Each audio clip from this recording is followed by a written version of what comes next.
నీకు ఏమి కట్టం వచ్చింది ఏమి బాధలు వచ్చినాయి కోడలా చెదిరే కానీ లెఫ్ట్ నిలకబెడుతున్నావు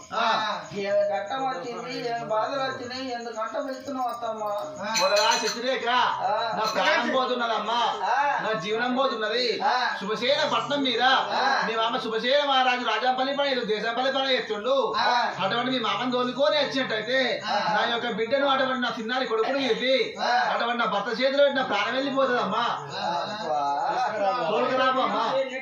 మాట పలికినవా అబ్బాబా తమ్మా శుభోదయదేవి ఇంతేది మాటలు పలికే వరకు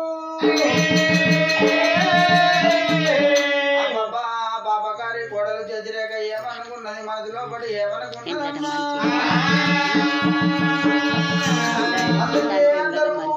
పండు విజవునా తేరుకు కొండలు విజవున్నారు వాడవులకి నీళ్ళు వెళ్ళ విచారంటారు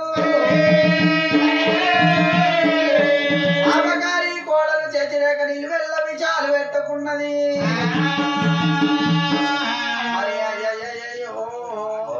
కోడలు ఇంట్లో ఉండంగా అత్తలు బొత్తలు పెట్టుకొని తిరగచ్చునా నేను ఇంట్లో ఉండంగా అత్తలు బొత్తలు పెట్టుకొని తిరగచ్చు అని మనసులో పడనుకున్నది అయ్యయ్యో మరి అత్త చెప్పినట్టు నేను గిద వెళ్ళిపోయి మామను తీసుకొచ్చినట్టయితే మామకు రాజ్యం తక్కువ లేదు